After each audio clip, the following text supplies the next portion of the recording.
तो आइए सुनते हैं मुंशी प्रेमचंद की कहानियों का संग्रह मानसरोवर भाग 5 की और एक कहानी जिसका नाम है सुहाग का शव। मध्य प्रदेश के एक पहाड़ी गांव में एक छोटे से घर की छत पर एक युवक मानो संध्या की निस्तब्धता में लीन बैठा था। सामने चंद्रमा के मलिन प्रकाश में ऊदी पर्वतमालाएं अनंत के स्वप्न की भांति गंभीर, रहस्यमय, संगीतमय, मनोहर मालूम होती थी। उन पहाड़ियों के नीचे जलधारा की एक रौप्य रेखा ऐसी मालूम होती थी मानो उन पर्वतों का समस्त संगीत, समस्त गांभीर्य, संपूर्ण रहस्य इसी उज्जवल प्रवाह में लीन हो गया हो। युवक की वेशभूषा से प्रकट होता था कि उसकी दशा बहुत संपन्न नहीं है। हाँ, उसके मुख से तेज और मनस्विता झलक रही थी। उसकी आंखों पर ऐनक न थी, न मूछें मुड़ी हुई थी, न बाल संवारे हुए थे, कलाई पर घड़ी न थी, यहाँ तक कि कोट के जेब में फाउंटेन पेन भी न था। या तो वह सिद्धांतों का प्रेमी था या आडंबरों का शत्रु। युवक विचारों में मौन उसी पर्वतमाला की ओर देख रहा था कि सहसा बादल की गरज से भयंकर ध्वनि सुनाई दी। नदी का मधुर गान उस भीषण नाद में डूब गया। ऐसा मालूम हुआ मानो उस भयंकर नाद ने पर्वतों को भी हिला दिया है, मानो पर्वतों में कोई घोर संग्राम छिड़ गया है। यह रेलगाड़ी थी जो नदी पर बने हुए पुल से चली आ रही थी। एक युवती कमरे से निकलकर छत पर आई और बोली, आज अभी से गाड़ी आ गई, इसे भी आज ही वैर निभाना था। युवक ने युवती का हाथ पकड़कर कहा, प्रिय, मेरा जी चाहता है कहीं ना जाऊं।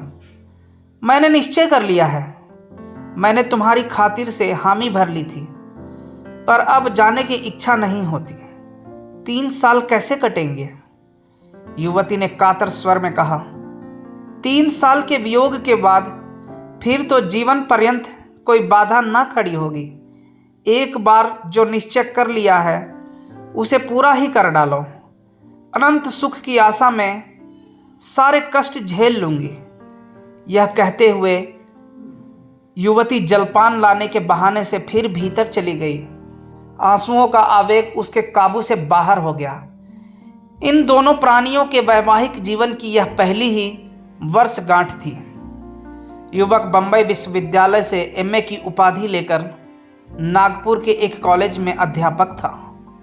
नवीन युग की नई नई वैवाहिक और सामाजिक क्रांतियों ने उसे लेस मात्र भी विचलित न किया था। पुरानी प्रथाओं से ऐसी प्रगाढ़ ममता कदाचित वृद्धजनों को भी कम होगी। प्रोफेसर हो जाने के बाद उसके माता पिता ने इस बालिक से उसका विवाह कर दिया था। प्रथा अनुसार ही उस आंख मिचौनी के खेल में उन्हें प्रेम का रत्न मिल गया। केवल छुट्टियों में यहाँ पहली गाड़ी से आता और आखिरी गाड़ी से जाता। ये 2-4 दिन मीठे स्वप्न के समान कट जाते थे। दोनों बालकों की भांति रो रो कर विदा होते। इसी कोठे पर खड़ी होकर वह उसको देखा करती जब तक निर्दयी पहाड़ियां उसे आड़ में न कर लेती। पर अभी साल भी न गुजरने पाया था कि वियोग ने अपना षड्यंत्र रचना शुरू कर दिया। केशव को विदेश जाकर शिक्षा पूरी करने के लिए एक वृत्ति मिल गई। मित्रों ने बधाइयां दी। किसके ऐसे भाग्य हैं जिसे बिना मांगे सौभाग्य निर्माण का ऐसा अवसर प्राप्त हो। केशव बहुत प्रसन्न था। वह इसी दुविधा में पड़ा हुआ घर आया। माता पिता और अन्य संबंधियों ने इस यात्रा का घोर विरोध किया। नगर में जितनी बधाइयां मिली थी, यहाँ उससे कहीं अधिक बाधाएं मिली। किंतु सुभद्रा की उच्च आकांक्षाओं की सीमा न थी। वह कदाचित केशव को इंद्रासन पर बैठा हुआ देखना चाहती थी। उसके सामने तब भी वही पति सेवा का आदर्श होता था। वह तब भी उसके सिर में तेल डालेगी, उसकी धोती छाटेगी, उसके पांव दबाएगी और उसके पंखा झेलेगी। उपासक की महत्वाकांक्षा उपास्य ही के प्रति होती है। वह उसको सोने का मंदिर बनवाएगा, उसके सिंहासन को रत्नों से सजाएगा, स्वर्ग से पुष्प लाकर भेंट करेगा, पर वह स्वयं वही उपासक रहेगा। जटा के स्थान पर मुकुट या कौपीन की जगह पीतांबर की लालसा उसे कभी नहीं सताती। सुभद्रा ने उस वक्त तक दम न लिया जब तक केशव ने विलायत जाने का वादा न कर लिया। माता पिता ने उसे कलंकिनी और ना जाने क्या क्या कहा, पर अंत में सहमत हो गए। सब तैयारियां हो गई, स्टेशन समीप ही था। यहां गाड़ी देर तक खड़ी रहती थी। स्टेशनों के समीपस्थ गांव के निवासियों के लिए गाड़ी का आना शत्रु का धावा नहीं, मित्र का पदार्पण है। गाड़ी आ गई। सुभद्रा जलपान बनाकर पति का हाथ धुलाने आई थी। इस समय केशव की प्रेम कातर आपत्ति ने उसे एक क्षण के लिए विचलित कर दिया। हाँ, कौन जानता है 3 साल में क्या हो जाए। मन में एक आवेश उठा, कह दूं, प्यारे मत जाओ, थोड़े ही खाएंगे, मोटा ही पहनेंगे, रो रो कर दिन तो न कटेंगे। कभी केशव के आने में 1 आधा महीना लग जाता था तो वह विकल हो जाया करती थी।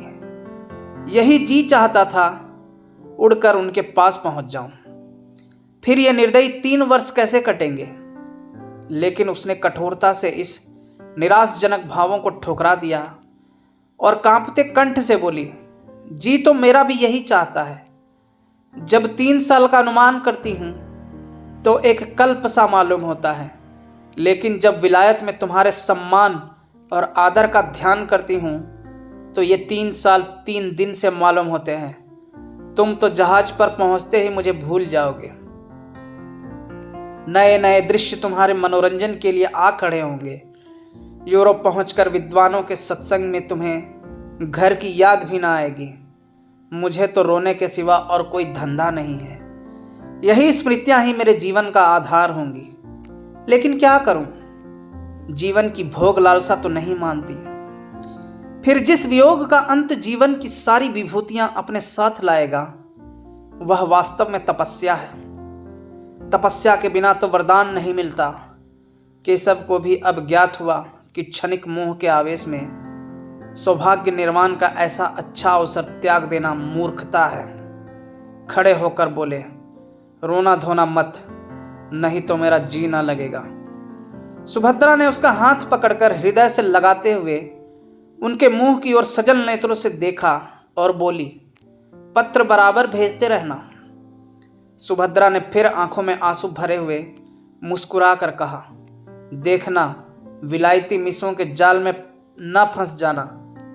केशव फिर चारपाई पर बैठ गया और बोला, तुम्हें यह संदेह है तो लो, मैं जाऊंगा ही नहीं। सुभद्रा ने उसके गले में बाहें डालकर विश्वासपूर्ण दृष्टि से देखा और बोली, मैं दिल लगी कर रही थी। अगर इंद्रलोक की अप्सरा भी आ जाए तो आंख उठाकर ना देखूं। ब्रह्मा ने ऐसी दूसरी सृष्टि की ही नहीं। बीच में कोई छुट्टी मिले तो एक बार चले आना। नहीं प्रिय, बीच में शायद छुट्टी ना मिलेगी, मगर जो मैंने सुना कि तुम रो रो कर घुली जाती हो, दाना पानी छोड़ दिया है, तो मैं अवश्य चला आऊँगा। ये फूल जरा भी कुम्हलाने ना पाए। दोनों गले मिलकर विदा हो गए। बाहर संबंधियों और मित्रों का एक समूह खड़ा था। केशव ने बड़ों के चरण छुए, छोटों को गले लगाया और स्टेशन की ओर चले। मित्रगण स्टेशन तक पहुंचाने गए। एक क्षण में गाड़ी यात्री को लेकर चल दी। उधर केशव गाड़ी में बैठा हुआ पहाड़ियों की बहार देख रहा था। इधर सुभद्रा भूमि पर पड़ी सिसकियां भर रही थी। दिन गुजरने लगे उसी तरह जैसे बीमारी के दिन कटते हैं। दिन पहाड़, रात काली बला। रात भर मनाते गुजरती थी कि किसी तरह भोर होता तो मनाने लगती कि जल्दी शाम हो। मायके गई कि वहाँ जी बहलेगा। 10-5 दिन परिवर्तन का कुछ असर हुआ, फिर उनसे भी बुरी दशा हुई। भागकर ससुराल चली आई। रोगी करवट बदलकर आराम का अनुभव करता है। पहले 5-6 महीनों तक तो केशव के पत्र 15वें दिन बराबर मिलते रहे। उसमें वियोग के दुख कम, नए नए दृश्यों का वर्णन अधिक होता था, पर सुभद्रा संतुष्ट थी। पत्र लिखती थी तो विरह व्यथा के सिवा उसे कुछ सूझता ही न था। कभी कभी जब भी बेचैन हो जाता तो पछताती कि व्यर्थ जाने दिया, कहीं एक दिन मर जाऊं तो उनके दर्शन भी ना हो। लेकिन छठे महीने से पत्रों में भी विलंब होने लगा। कई महीनों तक तो महीने में एक पत्र आता रहा, फिर वह भी बंद हो गया। सुभद्रा के 4-6 पत्र पहुंच जाते तो एक पत्र आ जाता, वह भी बेदिली से लिखा हुआ, काम की अधिकता और समय के अभाव के रोने से भरा हुआ। एक वाक्य भी ऐसा नहीं जिससे हृदय को शांति हो, जो टपकते हुए दिल पर मरहम रखे। आदि से अनंत तक प्रिय शब्द का नाम नहीं। सुभद्रा अधीर हो उठी। उसने यूरोप यात्रा का निश्चय कर लिया। वह सारे कष्ट सह लेगी, सिर पर जो कुछ पड़ेगी सह लेगी, केशव को आंखों से देखती रहेगी। वह इस बात को उनसे गुप्त रखेगी, उनकी कठिनाइयों को और न बढ़ाएगी, उनसे बोलेगी भी नहीं, केवल उन्हें कभी कभी आंख भर कर देख लेगी। यही उसकी शांति के लिए काफी होगा। उसे क्या मालूम था कि उसका केशव उसका नहीं रहा। वह अब एक दूसरी ही कामिनी के प्रेम का भिखारी है। सुभद्रा कई दिनों तक इस प्रस्ताव को मन में रखे हुए सेती रही। उसे किसी प्रकार की शंका न होती थी। समाचार पत्रों के पढ़ते रहने से उसे समुद्री यात्रा का हाल मालूम होता रहता था। एक दिन उसने अपने सास ससुर के सामने अपना निश्चय प्रकट किया। उन लोगों ने बहुत समझाया, रोकने की बहुत चेष्टा की, लेकिन सुभद्रा ने अपना हट न छोड़ा। आखिर जब लोगों ने देखा कि यह किसी तरह नहीं मानती तो राजी हो गए। मायके वाले समझाकर हार गए। कुछ रुपये उसने स्वयं जमा कर रखे थे, कुछ ससुराल में मिले। माँ बाप ने भी मदद की। रास्ते के खर्च की चिंता न रही। इंग्लैंड पहुंचकर वह क्या करेगी, इसका अभी उसने कुछ निश्चय न किया। इतना जानती थी कि परिश्रम करने वाले को रोटियों की कहीं कभी कमी नहीं रहती। विदा होते समय सास और ससुर दोनों स्टेशन तक आए। जब गाड़ी ने सीटी दी तो सुभद्रा ने हाथ जोड़कर कहा, मेरे जाने का समाचार वहां न लिखिएगा, नहीं तो उन्हें चिंता होगी और पढ़ने में उनका जी न लगेगा। ससुर ने आश्वासन दिया। गाड़ी चल दी। लंदन के उस हिस्से में जहां इस समृद्धि के समय में भी दरिद्रता का राज्य है, ऊपर के एक छोटे से कमरे में सुभद्रा एक कुर्सी पर बैठी है। उसे यहां आए आज 1 महीना हो गया है। यात्रा के पहले उसके मन में जितनी शंकाएं थी, सभी शांत होती जा रही है। बंबई बंदर में जहाज पर जगह पाने का प्रश्न बड़ी आसानी से हल हो गया। वह अकेली औरत न थी जो यूरोप जा रही हो। 5-6 स्त्रियों और भी उसी जहाज से जा रही थी। सुभद्रा को न जगह मिलने में कोई कठिनाई हुई, न मार्ग में।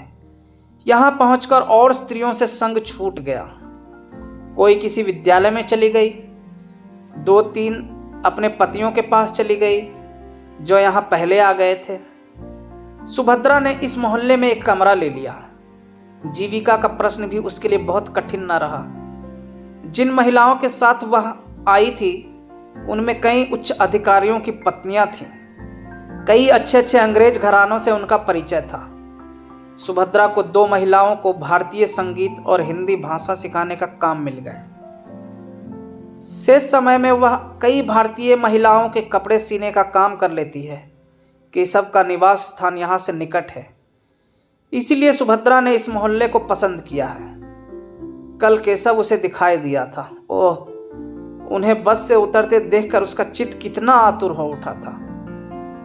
बस यही मन में आता था कि दौड़कर उनके गले से लिपट जाए और पूछे, क्यों जी, तुम यहाँ आते ही बदल गए? याद है तुमने चलते समय क्या क्या वादा किए थे?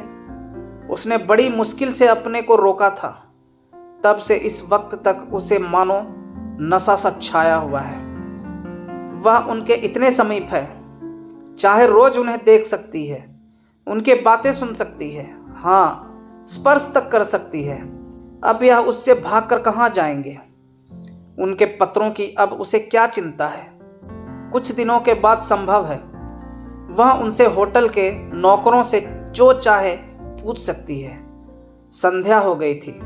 धुएं में बिजली की लालटेनें रोती आंखें की भांति ज्योतिहीन सी हो रही थी। गली में स्त्री पुरुष सैर करने जा रहे थे। सुभद्रा सोचने लगी, इन लोगों को आमोद से कितना प्रेम है, मानो किसी को चिंता ही नहीं, मानो सभी संपन्न है। जब ही ये लोग इतने एकाग्र होकर सब काम कर सकते हैं। जिस समय जो काम करने हैं जी जान से करते हैं। खेलने की उमंग है तो काम करने की भी उमंग है, और एक हम है कि न हंसते हैं न रोते हैं, मौन बने बैठे रहते हैं। स्फूर्ति का कहीं नाम नहीं। काम तो सारे दिन करते हैं, भोजन करने की फुर्सत भी नहीं मिलती। पर वास्तव में चौथाई समय भी काम में नहीं लगते, केवल काम करने का बहाना करते हैं। मालूम होता है जाति प्राण शून्य हो गई है। सहसा उसने केशव को जाते देखा। हाँ, केशव ही था। कुर्सी से उठकर बरामदे में चली आई। प्रबल इच्छा हुई कि जाकर उनके गले से लिपट जाए। उसने अगर अपराध किया है तो उन्हीं के कारण तो। यदि वह बराबर पत्र लिखते जाते तो वह क्यों आती? लेकिन केशव के साथ यह युवती कौन है? अरे, केशव उसका हाथ पकड़े हुए है। दोनों मुस्कुरा मुस्कुरा कर बातें करते चले जाते हैं। यह युवती कौन है? सुभद्रा ने ध्यान से देखा। युवती का रंग सांवला था। वह भारतीय बालिका थी। उसका पहनावा भारतीय था। इससे ज्यादा सुभद्रा को और कुछ न दिखाई दिया। उसने तुरंत जूते पहने, द्वार बंद किया और एक क्षण में गली आ पहुंची। केशव अब दिखाई न देता था, पर वह जिधर गया था उधर ही वह बड़ी तेजी से लपकी चली जाती थी। यह युवती कौन है? वह उन दोनों की बातें सुनना चाहती थी, उस युवती को देखना चाहती थी। उसके पांव इतनी तेज से उठ रहे थे मानो दौड़ रही हो, पर इतनी जल्दी दोनों कहां अदृश्य हो गए। अब तक उसे उन लोगों के समीप पहुंच जाना चाहिए था। शायद दोनों किसी बस पर जा बैठे। अब वह गली समाप्त करके एक चौड़ी सड़क पर आ पहुंची थी। दोनों तरफ बड़ी बड़ी जगमगाती हुई दुकानें थी, जिनमें संसार की विभूतियां गर्व से फूली उठी थी। कदम कदम पर होटल और रेस्टोरेंट थे। सुभद्रा दोनों और नेत्रों से ताकती, पग पग पर भ्रांति के कारण मचलती कितनी दूर निकल गई कुछ खबर नहीं। फिर उसने सोचा, यूं कहाँ तक चली जाऊंगी, कौन जाने किधर गए। चलकर फिर अपने बरामदे से देखूं, आखिर इधर से गए हैं तो इधर से लौटेंगे भी। यह ख्याल आते ही वह घूम पड़ी और उसी तरह दौड़ती हुई अपने स्थान की ओर चली। जब वहां पहुंची तो 12 बज गए थे और इतनी देर उसे चलते ही गुजरा। एक क्षण भी उसने कहीं विश्राम नहीं किया। वह ऊपर पहुंची तो गृह स्वामी ने कहा, तुम्हारे लिए बड़ी देर से भोजन रखा हुआ है। सुभद्रा ने भोजन अपने कमरे में मंगा लिया, पर खाने की सुधि किसे थी? वह उसी बरामदे में उसी तरह टकटकी लगाए खड़ी थी जिधर से केशव गया। 1 बज गया, 2 बजा, फिर भी केशव नहीं लौटा। उसने मन में कहा, वह किसी दूसरे मार्ग से चले गए। मेरा यहाँ खड़ा रहना व्यर्थ है, चलो सो रहूं। लेकिन फिर ख्याल आ गया, कहीं आ ना रहे हों। मालूम नहीं उसे कब नींद आ गई। दूसरे दिन प्रातःकाल सुभद्रा अपने काम पर जाने को तैयार हो रही थी कि एक युवती रेशमी साड़ी पहने आकर खड़ी हो गई और मुस्कुरा कर बोली, क्षमा कीजिएगा, मैंने बहुत सवेरे आपको कष्ट दिया। आप तो कहीं जाने को तैयार मालूम होती है। सुभद्रा ने एक कुर्सी बढ़ाते हुए कहा, हाँ, एक काम से बाहर जा रही थी, मैं आपकी क्या सेवा कर सकती हूँ? यह कहते हुए सुभद्रा ने युवती को सिर से पांव तक उसी आलोचनात्मक दृष्टि से देखा जिससे स्त्रियां ही देख सकती हैं। सौंदर्य की किसी परिभाषा से भी उसे सुंदरी न कहा जा सकता था। उसका रंग सांवला, मुंह कुछ चौड़ा, नाक कुछ चिपटी, कद भी छोटा और शरीर भी कुछ स्थूल था। आंखों पर एक ऐनक लगी हुई थी, लेकिन इन सब कारणों के होते हुए भी उसमें कुछ ऐसी बात थी जो आंखों को अपनी ओर खींच लेती थी। उसकी वाणी इतनी मधुर, इतनी संयमित, इतनी विनम्र थी कि जान पड़ता था कि किसी देवी के वरदान हो। एक एक अंग से प्रतिमा विकीर्ण हो रही थी। सुभद्रा उसके सामने हल्की एवं तुच्छ मालूम होती थी। युवती ने कुर्सी पर बैठते हुए कहा, अगर मैं भूलती हूं तो मुझे क्षमा कीजिएगा। मैंने सुना है कि आप कुछ कपड़े भी सीती हैं, जिसका प्रमाण यह है कि यहाँ सीविंग मशीन मौजूद है। सुभद्रा, मैं 2 लेडियों को भाषा पढ़ाने जाया करती हूँ। शेष समय में कुछ सिलाई भी कर लेती हूँ। आप कपड़े लाई हैं? युवती, नहीं, अभी कपड़े नहीं लाई। यह कहते हुए उसने लज्जा से सिर झुकाकर मुस्कुराते हुए कहा, बात यह है कि मेरी शादी होने जा रही है। मैं वस्त्राभूषण सब हिंदुस्तानी रखना चाहती हूँ। विवाह भी वैदिक रीति से ही होगा। ऐसे कपड़े यहाँ आप ही तैयार कर सकती हैं। सुभद्रा ने हंसकर कहा, मैं ऐसे अवसर पर आपके जोड़े तैयार करके अपने को धन्य समझूंगी। वह शुभ तिथि कब है? युवती ने सकुचाते हुए कहा, वह तो कहते हैं इसी सप्ताह में हो जाए, पर मैं उन्हें टालती आती हूँ। मैंने तो चाहा था कि भारत लौटने पर विवाह होता, पर वह इतने उतावले हो रहे हैं कि कुछ कहते नहीं बनता। अभी तो मैंने यही कहकर टाला है कि मेरे कपड़े सिल रहे हैं। सुभद्रा, तो मैं आपके जोड़े बहुत जल्द दे दूंगी। युवती ने हंसकर कहा, मैं तो चाहती थी आप महीनों लगा देती। सुभद्रा, वाह, मैं इस शुभ कार्य में क्यों विघ्न डालने लगी। मैं इसी सप्ताह में आपके कपड़े दे दूंगी और उनसे इसका पुरस्कार लूंगी। युवती खिलखिलाकर हंसी। कमरे में प्रकाश की लहरें सी उठ गई। बोली, इसके लिए तो पुरस्कार वह देंगे, बड़ी खुशी से देंगे और तुम्हारे कृतज्ञ होंगे। मैंने प्रतिज्ञा की थी कि विवाह के बंधन में पड़ूंगी ही नहीं, पर उन्होंने मेरी प्रतिज्ञा तोड़ दी। अब मुझे मालूम हो रहा है कि प्रेम की बेड़ियां कितनी आनंदमय होती है। तुम तो अभी हाल ही में आई हो, तुम्हारे पति भी साथ होंगे। सुभद्रा ने बहाना किया। बोली, वह इस समय जर्मनी में है। संगीत से उन्हें बहुत प्रेम है। संगीत ही का अध्ययन करने के लिए वहां गए हैं। तुम भी संगीत जानती हो? बहुत थोड़ा। केशव को संगीत बहुत प्रेम है। केशव का नाम सुनकर सुभद्रा को ऐसा मालूम हुआ जैसे बिच्छू ने काट लिया हो। वह चौंक पड़ी। युवती ने पूछा, आप चौंक कैसे गई? क्या केशव को जानती हो? सुभद्रा ने बात बनाकर कहा, नहीं, मैंने यह नाम कभी नहीं सुना। वह यहाँ कहाँ रहते हैं? सुभद्रा का ख्याल आया, क्या केशव किसी दूसरे आदमी का नाम नहीं हो सकता? इसलिए उसने यह प्रश्न किया। उसी जवाब पर उसकी जिंदगी का फैसला था। युवती ने कहा, यहाँ विद्यालय में पढ़ाते हैं। भारत सरकार ने उन्हें भेजा है। अभी साल भर भी तो आय नहीं हुआ। तुम देखकर प्रसन्न होगी। तेज और बुद्धि की मूर्ति समझ लो। यहाँ के अच्छे अच्छे प्रोफेसर उनका आदर करते हैं। ऐसा सुंदर भाषण तो मैंने किसी के मुंह से सुना ही नहीं। जीवन आदर्श है। मुझसे उन्हें क्यों प्रेम हो गया है, मुझे इसका आश्चर्य है। मुझ में न रूप है न लावण्य। यह मेरा सौभाग्य है। तो मैं शाम को कपड़े लेकर आऊंगी। सुभद्रा ने मन में उठते हुए वेग को संभाल कर कहा, अच्छी बात है। जब युवती चली गई तो सुभद्रा फूट फूट कर रोने लगी। ऐसा जान पड़ता था मानो देह में रक्त ही नहीं, मानो प्राण निकल गए हैं। वह कितनी ही निस्सहाय, कितनी दुर्बल है, इसका आज अनुभव हुआ। ऐसा मालूम हुआ मानो संसार में उसका कोई नहीं है। अब उसका जीवन व्यर्थ है। उसके लिए अब जीवन में रोने के सिवा और क्या है। उनकी सारी ज्ञानेंद्रियां शीतल सी हो गई थी, मानो वह किसी ऊंचे वृक्ष से गिर पड़े हो। हाँ, यह उसके प्रेम और भक्ति का पुरस्कार है। उसने कितना आग्रह करके केशव को यहाँ भेजा था, इसलिए कि यहाँ आते ही उसका सर्वनाश कर दे। पुराने बातें याद आने लगी। केशव की वह प्रेमातुर आंखें सामने आ गई। वह सरल सहज मूर्ति आंखों के सामने नाचने लगी। उसका जरा सिर धमकता था तो केशव कितना व्याकुल हो जाता था।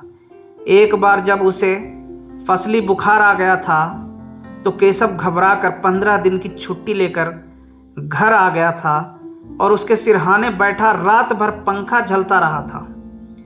वही केशव अब इतनी जल्द उससे ऊब उठा। उसके लिए सुभद्रा ने कौन सी बात उठा रखी? वह तो उसी का अपना प्राणाधार, अपना जीवन धन, अपना सर्वस्व समझती थी। नहीं नहीं, केशव का दोष नहीं, सारा दोष इसी का है। इसी ने अपनी मधुर बातों से उन्हें वशीभूत कर लिया है। इसकी विद्या, बुद्धि और वाक्पटुता ही ने उनके हृदय पर विजय पाई है। हाय, उसने कितनी बार केशव से कहा था, मुझे भी पढ़ाया करो, लेकिन उन्होंने हमेशा यही जवाब दिया, तुम जैसी हो मुझे वैसी ही पसंद हो। मैं तुम्हारी स्वाभाविक सरलता को पढ़ा पढ़ा कर मिटाना नहीं चाहता। केशव ने उसके साथ कितना बड़ा अन्याय किया है, लेकिन यह उनका दोष नहीं, यह इसी यौवन मत वाली छोकरी की माया है। सुभद्रा को इस ईर्ष्या और दुख के आवेश में अपने काम पर जाने की सुध न रही। वह कमरे में इस तरह टहलने लगी जैसे किसी ने जबरदस्ती उसे बंद कर दिया हो। कभी दोनों मुट्ठियां बंध जाती, कभी दांत पीसने लगती, कभी ओंठ काटती। उन्माद की सी दशा हो गई। आंखों में भी एक तीव्र ज्वाला चमक उठी। ज्यों ज्यों केशव के इस निष्ठुर आघात को सोचती, उन कष्टों को याद करती जो उसने उसके लिए झेले थे, उसका चित्त प्रतिकार के लिए विकल होता जाता था।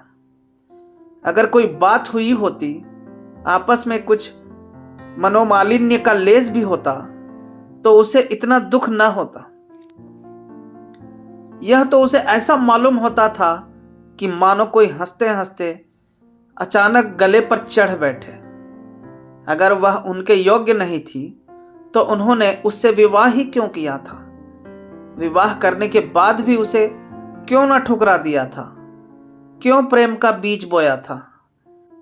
और आज जब वह बीज पल्लवों से लहराने लगा, उसकी जड़ें उसके अंतस्थल के एक एक अणु में प्रविष्ट हो गई, उसका रक्त, उसका सारा उत्सर्ग वृक्ष को सींचने और पालने में प्रवृत्त हो गया, तो वह आज उसे उखाड़ कर फेंक देना चाहते हैं? क्या हृदय के टुकड़े टुकड़े हुए बिना वृक्ष उखड़ जाएगा? सहसा उसे एक बात याद आ गई। हिंसात्मक संतोष से उसका उत्तेजित मुखमंडल और भी कठोर हो गया। केशव ने अपने पहले विवाह की बात इस युवती से गुप्त रखी होगी। सुभद्रा इसका भांडा फोड़ करके केशव के सारे मंसूबों को धूल में मिला देगी। उसे अपने ऊपर क्रोध आया कि युवती का पता क्यों न पूछ लिया। उसे एक पत्र लिखकर केशव की नीचता, स्वार्थपरता और कायरता की कलई खोल देती। उसके पांडित्य, प्रतिभा और प्रतिष्ठा को धूल में मिला देती। खैर, संध्या समय तो वह कपड़े लेकर आएगी ही। उस समय उससे सारा कच्चा चिट्ठा बयां कर दूंगी।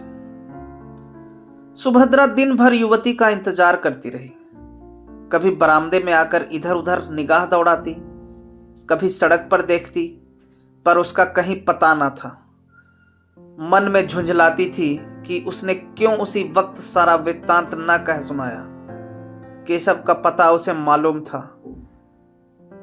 उस मकान और गली का नंबर तक याद था जहां से वह उसे पत्र लिखा करता था। ज्यों ज्यों दिन ढलने लगा और युवती के आने में विलंब होने लगा, उसके मन में एक तरंग सी उठने लगी कि जाकर केशव को फटकारे, उसका सारा नशा उतार दे, कहे, तुम इतने भयंकर हिंसक हो, इतने महान धूर्त हो, यह मुझे मालूम न था। तुम यही विद्या सीखने यहां आए थे। तुम्हारे पांडित्य की यही फल है। तुम एक अबला को, जिसने तुम्हारे ऊपर अपना सर्वस्व अर्पण कर दिया, यूं छल सकते हो?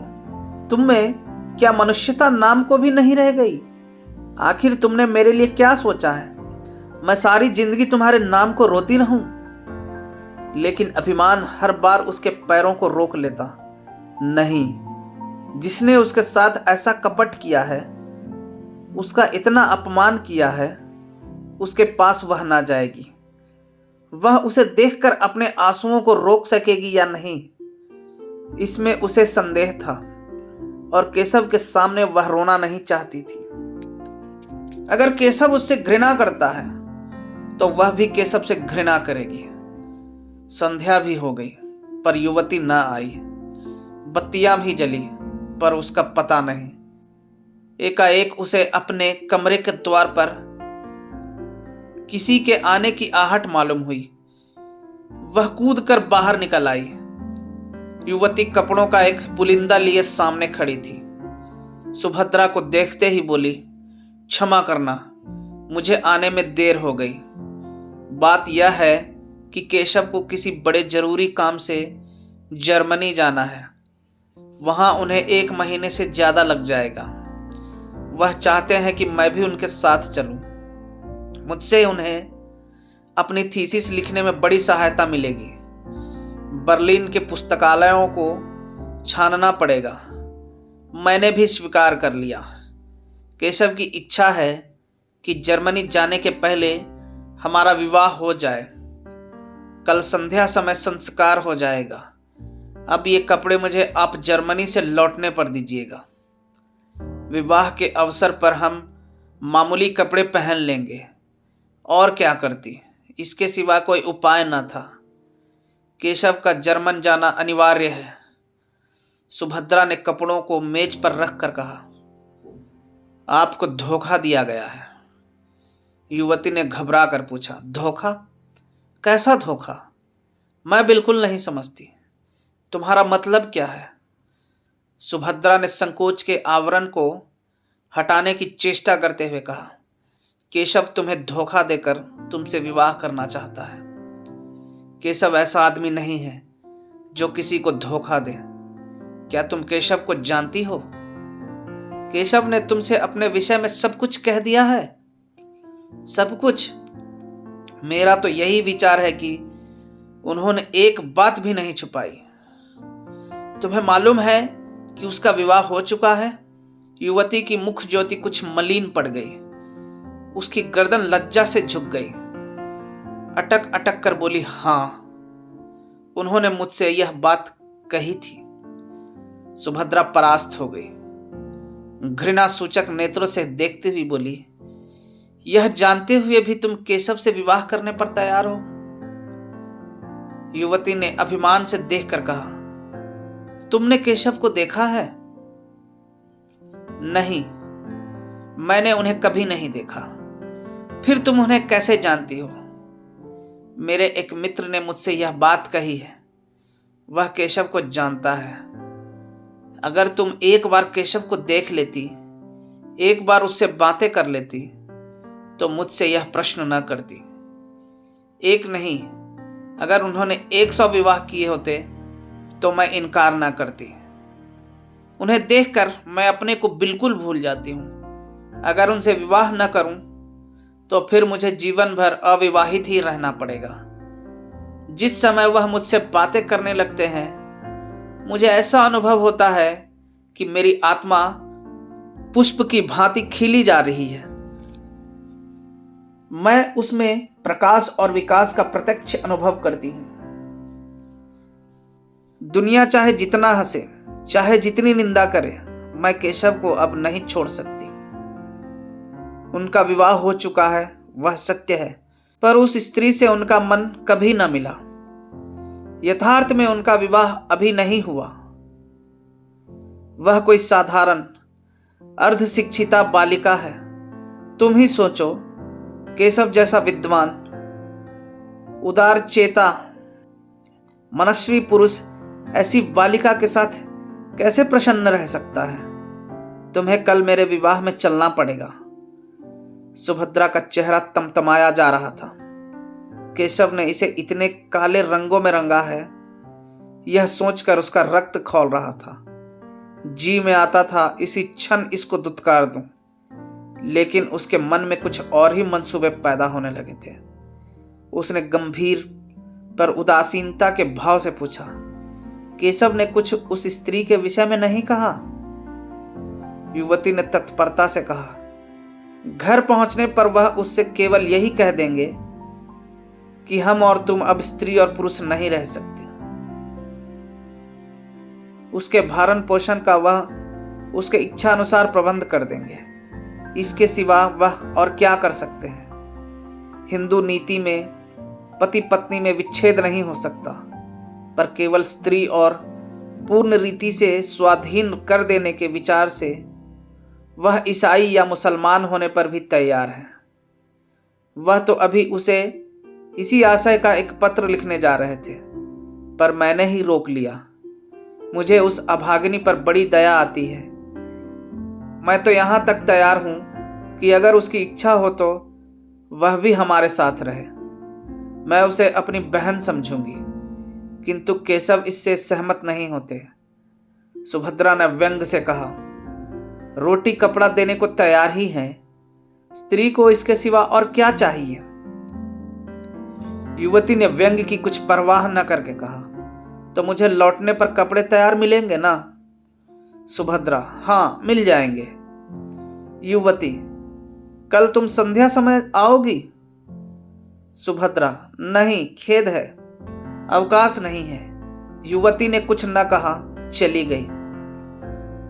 सुभद्रा कितना ही चाहती थी कि समस्या पर शांत चित होकर विचार करे, पर हृदय में मानो ज्वाला सी दहक रही थी।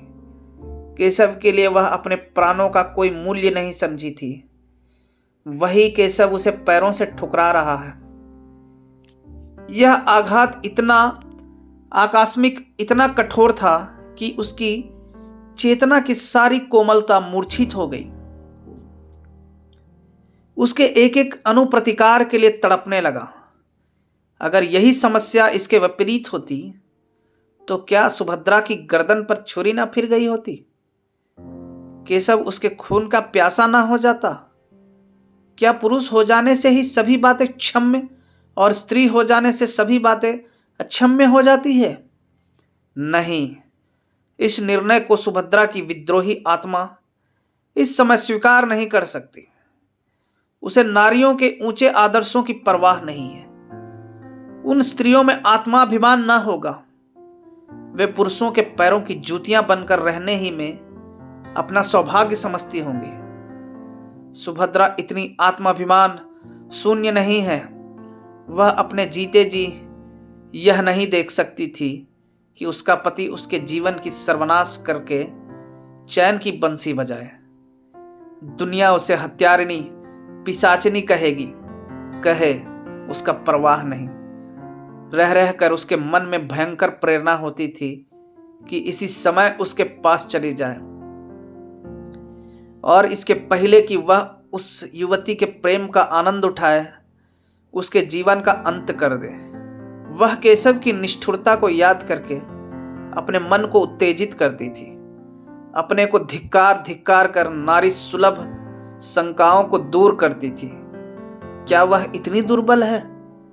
क्या उसमें इतना साहस भी नहीं है?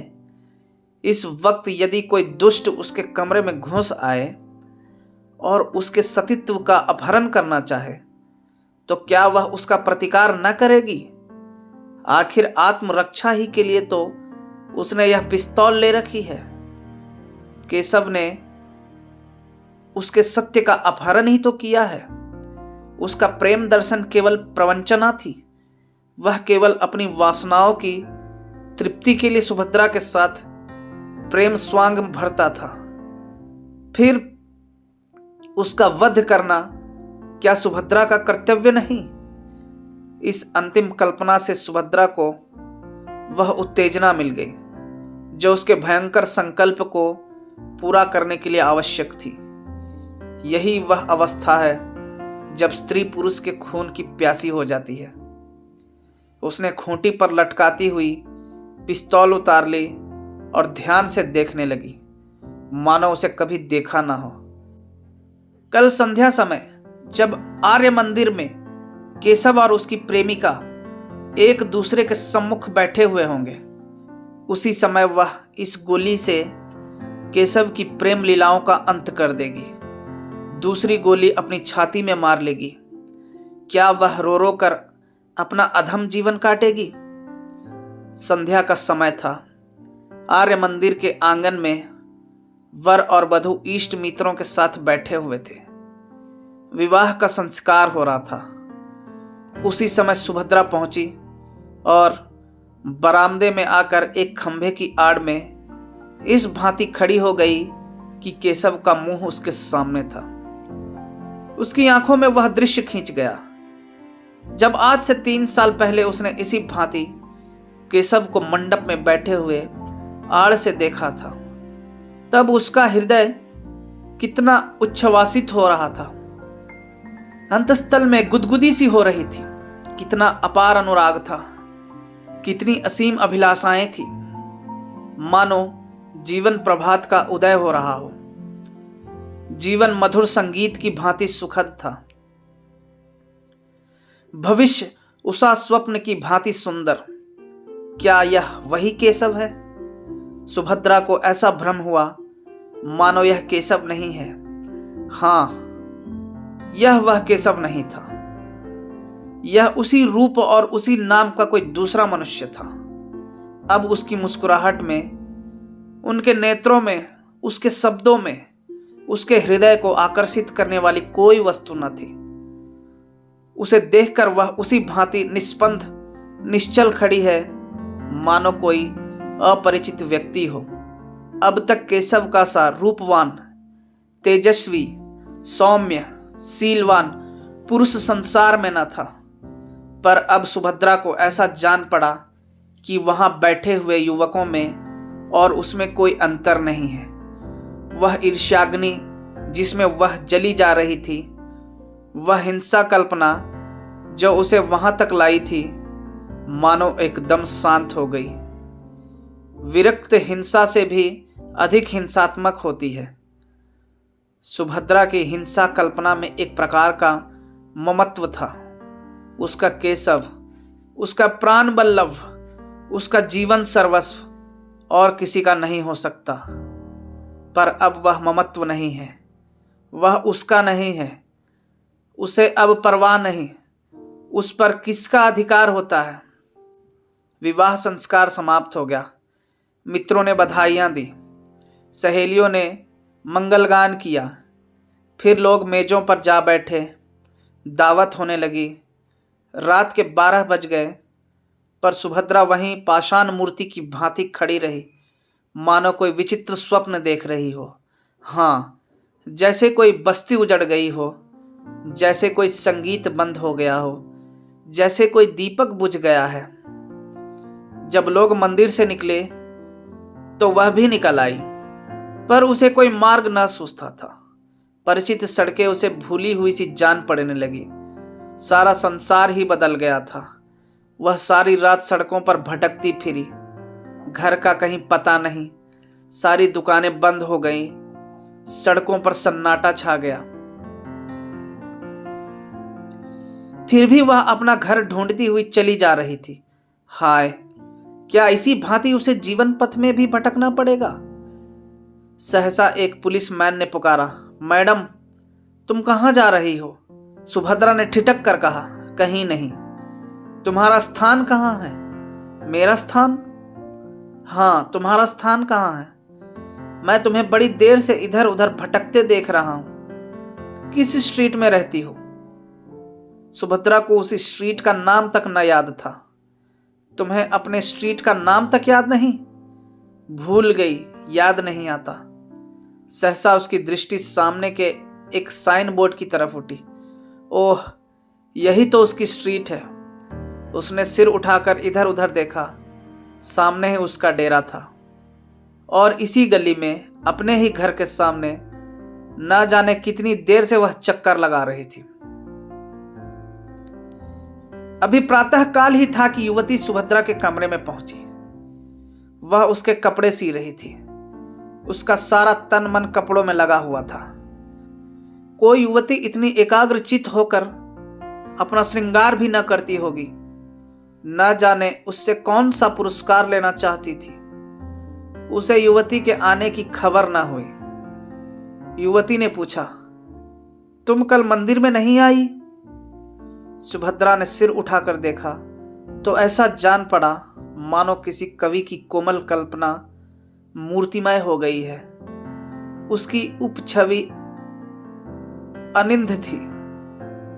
प्रेम की विभूति रोम रोम से प्रदर्शित हो रही थी।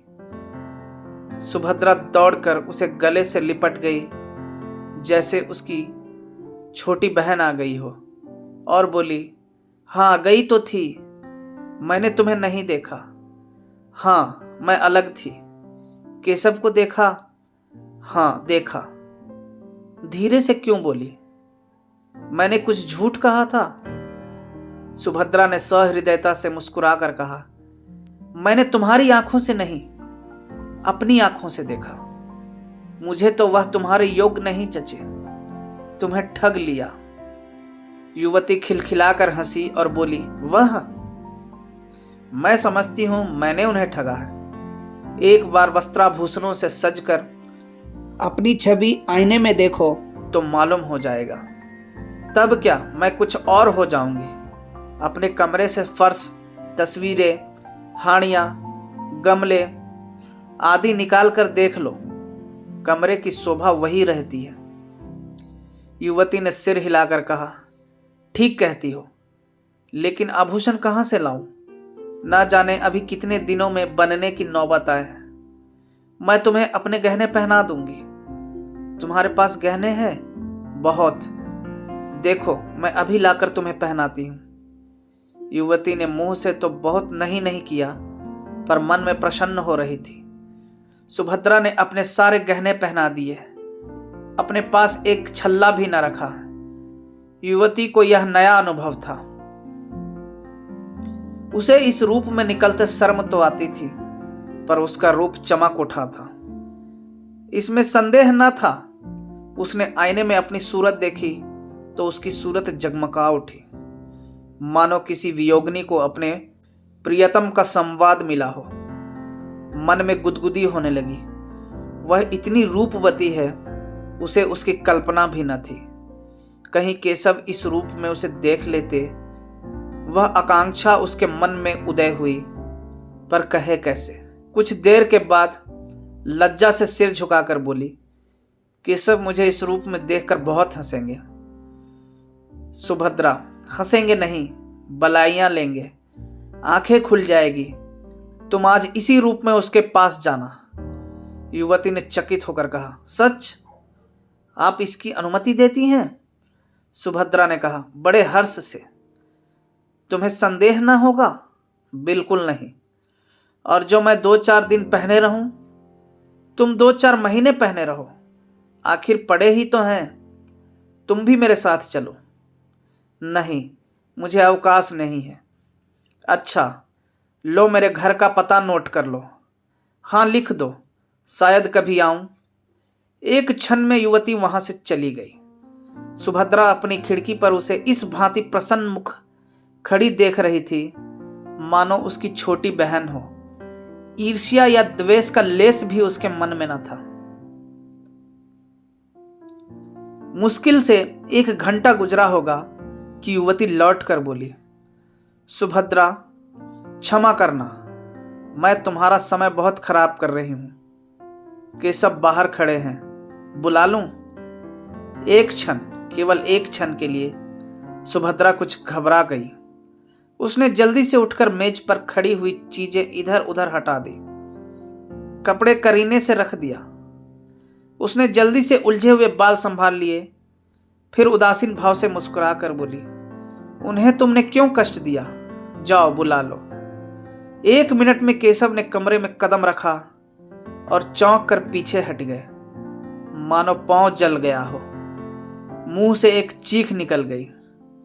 सुभद्रा गंभीर, शांत, निश्चल अपनी जगह पर खड़ी रही। फिर हाथ बढ़ाकर बोली, मानो किसी अपरिचित व्यक्ति से बोल रही थी, आइए मिस्टर केशव, मैं आपको ऐसी सुशील, ऐसी सुंदरी, ऐसी विदुषी रमणी पाने पर बधाई देती हूं। केशव के मुंह पर हवाइयां उड़ रही थी। वह पथ भ्रष्ट सा बना खड़ा था। लज्जा और ग्लानि से उसके चेहरे पर एक रंग आता था, एक रंग जाता था। यह बात एक दिन होने वाली थी अवश्य, पर इस तरह अचानक उसकी सुभद्रा से भेंट होगी, इसका उसे स्वप्न में भी गुमान न था। सुभद्रा से यह बात कैसे कहेगा, इसको उसने खूब सोच लिया था। उसके आक्षेपों का उत्तर सोच लिया था, पत्र के शब्द तक मन में अंकित कर लिए थे। ये सारी तैयारियां धरी रह गई और सुभद्रा से साक्षात हो गया। सुभद्रा उसे देखकर जरा सी नहीं चौंकी। उसके मुख पर आश्चर्य, घबराहट या दुख का एक चिन्ह भी ना दिखाई दिया। उसने उसी भांति उससे बात की मानो वह कोई अजनबी हो। यहां कब आई, कैसे आई, क्यों आई, कैसे गुजर करती है, यह और इस तरह के असंख्य प्रश्न पूछने के लिए केशव का चित्त चंचल हो उठा। उसने सोचा था सुभद्रा उसे धिक्कारेगी, विष खाने की धमकी देगी, निष्ठुर, निर्दयी और ना जाने क्या क्या कहेगी। इन सब आपदाओं के लिए वह तैयार था, पर इस आकस्मिक मिलन, इस गर्वयुक्त उपेक्षा के लिए वह तैयार न था। वह प्रेम व्रत धारिणी सुभद्रा इतनी कठोर, इतनी हृदय शून्य हो गई है। अवश्य ही इसे सारी बातें पहले ही मालूम हो चुकी है। सबसे तीव्र आघात यह था कि इसने अपने सारे आभूषण इतनी उदारता से दे डाले और कौन जाने वापस भी न लेना चाहती हो। वह परास्त और अप्रतिम होकर एक कुर्सी पर बैठ गया। उत्तर में एक शब्द भी उसके मुख से न निकला। युवती ने कृतज्ञता का भाव प्रकट करके कहा, इनके पति इस समय जर्मनी में है। केशव ने आंखें फाड़ कर देखा, पर कुछ बोल न सका। युवती ने फिर कहा, बेचारी संगीत के पाठ पढ़ाकर और कुछ कपड़े सीकर अपना निर्वाह करती है। वह महाशय यहां आ जाते तो उन्हें उनके सौभाग्य पर बधाई देती। केशव इस पर भी कुछ न बोल सका, पर सुभद्रा ने मुस्कुराकर कहा, वह मुझसे रूठे हुए हैं, बधाई पाकर और भी झल्लाते। युवती ने आश्चर्य से कहा, तुम उन्हीं के प्रेम में यहां आई, अपना घर बार छोड़ा, यहां मेहनत मजदूरी करके निर्वाह कर रही हो, फिर भी वह तुमसे रूठे हुए हैं। आश्चर्य। सुभद्रा ने उसी भांति प्रसन्न मुख से कहा, पुरुष प्रकृति ही आश्चर्य का विषय है, चाहे मिस्टर केशव इसे स्वीकार न करें। युवती ने फिर केशव की ओर प्रेरणापूर्ण दृष्टि से देखा, लेकिन केशव उसी भांति अप्रतिम बैठा रहा। उसके हृदय पर यह नया आघात था। युवती ने उसे चुप देखकर उसकी तरफ से सफाई दी। केशव स्त्री और पुरुष दोनों को ही समान अधिकार देना चाहते हैं। केशव डूब रहा था। तिनके का सहारा पाकर उसकी हिम्मत बंध गई। बोला, विवाह एक प्रकार का समझौता है, दोनों पक्षों को अधिकार है, जब चाहे उसे तोड़ दे। युवती ने हामी भरी। सभ्य समाज में यह आंदोलन बड़े जोरों पर है। सुभद्रा ने शंका की, किसी समझौते को तोड़ने के लिए कारण भी तो होना चाहिए। केशव ने भावों की लाठी का सहारा लेकर कहा, जब इसका अनुभव हो जाए कि हम इस बंधन से मुक्त होकर अधिक सुख हो सकते हैं, तो यही कारण काफी है। स्त्री को यदि मालूम हो जाए कि वह दूसरे पुरुष के साथ। सुभद्रा ने बात काट कर कहा, क्षमा कीजिए मिस्टर केशव, मुझ में इतनी बुद्धि नहीं कि इस विषय पर आपसे बहस कर सकूं। आदर्श समझौता वही है जो जीवन पर्यंत रहे। मैं भारत की नहीं कहती, वहां तो स्त्री पुरुष की लौंडी है। मैं इंग्लैंड की कहती हूं। यहां भी कितनी ही औरतों से मेरी बातचीत हुई है। वे तलाकों की बढ़ती हुई संख्या को देखकर खुश नहीं होती। विवाह सबसे ऊंचा आदर्श उसकी पवित्रता और स्थिरता है। पुरुषों ने सदैव इस आदर्श को तोड़ा है, स्त्रियों ने निभाया है। अब पुरुषों का अन्याय स्त्रियों को किस ओर ले जाएगा नहीं कह सकती। इस गंभीर और संयत कथन ने विवाद का अंत कर दिया। सुभद्रा ने चाय मंगवाई, तीनों आदमियों ने पी। केशव पूछना चाहता था, अभी आप यहां कितने दिनों रहेंगे, लेकिन न पूछ सका। वहां यह 15 मिनट और रहा, लेकिन विचारों में डूबा हुआ। चलते समय उससे ना रहा गया, पूछ ही बैठा, अभी आप यहां कितने दिन और रहेंगी? सुभद्रा ने जमीन की ओर ताकते हुए कहा, कह नहीं सकती। कोई जरूरत हो तो मुझे याद कीजिए। इस आश्वासन के लिए आपको धन्यवाद। केशव सारे दिन बेचैन रहा। सुभद्रा उसकी आंखों में फिरती रही। सुभद्रा की बातें उसके कानों में गूंजती रही।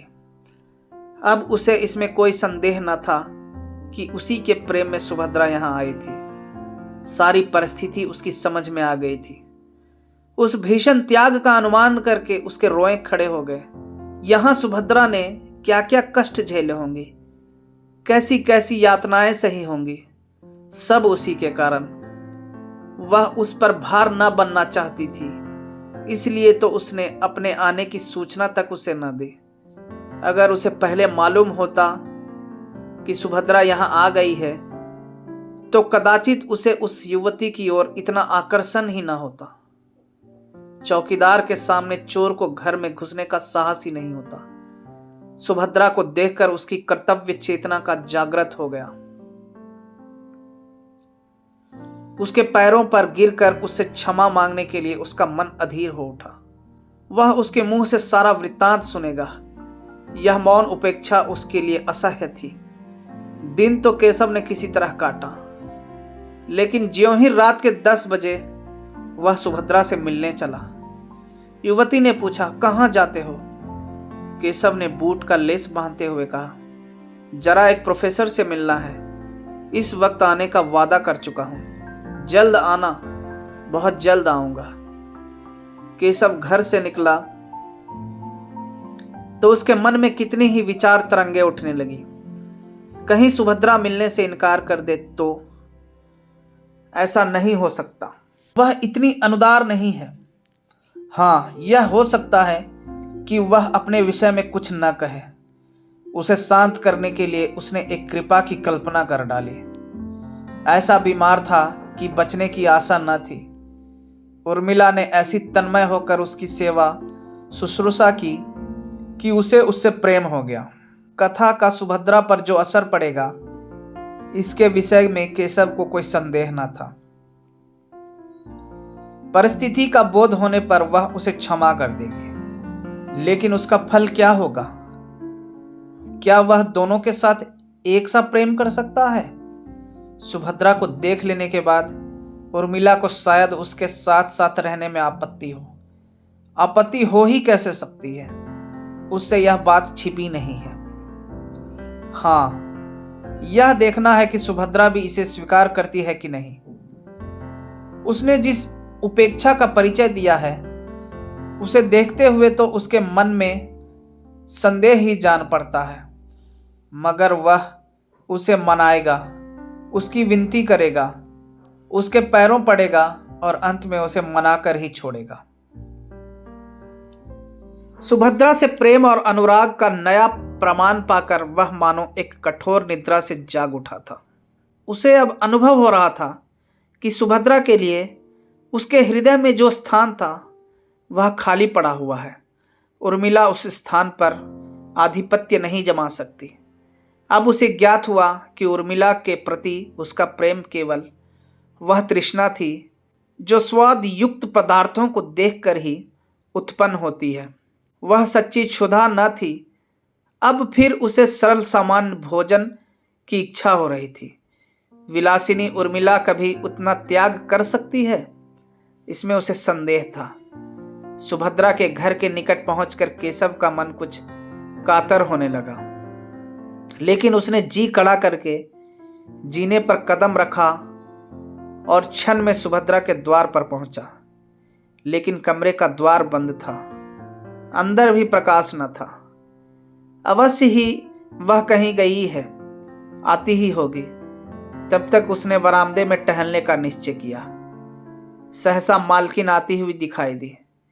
केशव ने बढ़कर पूछा, आप बता सकती हैं कि यह महिला कहाँ गई है? मालकिन ने उसे सिर से पांव तक देखकर कहा, वह तो आज यहां से चली गई। केशव ने हकबका कर पूछा, चली गई? कहाँ चली गई? यह तो मुझसे कुछ नहीं बताया। कब गई? वह तो दोपहर को ही चली गई। अपना असबाब लेकर गई? असबाब किसके लिए छोड़ जाती? हाँ, एक छोटा सा पैकेट अपनी एक सहेली के लिए छोड़ गई है। उस पर मिसेज केशव लिखा हुआ है। मुझसे कहा था कि यदि वह आ भी जाए तो उन्हें दे देना, नहीं तो डाक से भेज देना। केशव को अपना हृदय इस तरह बैठता हुआ मालूम हुआ जैसे सूर्य का अस्त होना। एक गहरी सांस लेकर बोला, आप मुझे वह पैकेट दिखा सकती हैं? केशव मेरा ही नाम है, मालकिन ने मुस्कुरा कर कहा। मिसेज केशव को कोई आपत्ति तो ना होगी? तो फिर मैं उन्हें बुला लाऊं? हाँ, उचित तो यही है। बहुत दूर जाना पड़ेगा। केशव कुछ ठिठकता हुआ जीने की ओर चला तो मालकिन ने फिर कहा, मैं समझती हूं आप इसे लिए ही जाइए, व्यर्थ क्यों आपको दौड़ाऊं। मगर कल मेरे पास एक रसीद भेज दीजिएगा, शायद उसकी जरूरत पड़े। यह कहते हुए उसने एक छोटा सा पैकेट लाकर केशव को दे दिया। केशव पैकेट लेकर इस तरह भागा मानो कोई चोर भागा जा रहा हो। इस पैकेट में क्या है यह जानने के लिए उसका हृदय व्याकुल हो रहा था। इसे इतना विलंब असह्य था कि अपने स्थान पर जाकर उसे खोले।